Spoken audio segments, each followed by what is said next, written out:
ఈ విషయం మీకు ఎవరికైనా తెలుసా అండి? వంటింట్లో వండి వార్చిన వాళ్ళు చేసేదానికంటే తరిగిచ్చినందుకే రుచి బాగా ఉంటుందంట. ఈరోజు మా వాడు నాకు ఈ కొత్త మాట నేర్పిచ్చాడు. సో, నాకే నవ్వొచ్చింది ఆ మాట అన్నందుకు. సో, చిప్స్ కావాలని అడిగాడండి. సరే అయితే తురిమి నాన్న నేను చేసిస్తానని చెప్పాననమాట. సరే బానే ఓపికగా చేసుకున్నాడు. కావాలనుకున్నాడు కాబట్టి చేశాడు, ఆరబెట్టాడనమాట. సో, నేను ఇలా కొంచెం ఒక హాఫ్ అన్ అవర్ ఆగిన తర్వాత తెచ్చుకున్నాను. సో, తెచ్చుకొని ఆయిల్ హీట్ అయిన తర్వాత చేశానండి. సో, ఇలా బాగా వేపిన తర్వాత లైట్‌గా ఉప్పు, కారం కూడా వేసిచ్చాను. అన్నీ చేసిచ్చిన తర్వాత తినేటప్పుడు ఏమన్నాడంటే, "ఈరోజు నువ్వు చేసినందుకు కాదమ్మా, నేను తురిమిచ్చినందుకు టేస్ట్ బావుంది. అందుకే ఈరోజు రెసిపీ బావుంది" అన్నాడు. సో, చేసిన వాళ్ళ ఫలితం ఎలా అయినా ఉండనియండి. కాకపోతే తరిగి ఇచ్చినందుకే ఆ టేస్ట్ బావుందంట. సో, ఇది నిజమంటారా?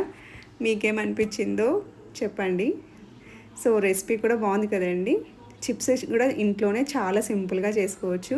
అలా పొటాటో మిషన్ ఉంటే మనము చిప్స్ పట్టేసుకొని ఆరేసుకోవాలండి. వాటర్‌లో వేసింటాం కదా! ఆరేసుకొని కొంచెం తడారిన తర్వాత ఇలా ఆయిల్‌లో వేసుకొని ఫ్రై చేసేసి తీసుకున్నాక కొంచెం లైట్‌గా ఉప్పు, కారం వేసుకుంటే ఇంట్లోనే మంచిగా ఇలా చిప్స్ కూడా చేసుకోవచ్చు. సో, ఈరోజు రెసిపీ కూడా మీకు ఎలా అనిపించిందో చెప్పండి. అలాగే నేను చెప్పిన మా అబ్బాయి డైలాగ్ కూడా మీకు ఎలా అనిపించిందో చెప్పచ్చు.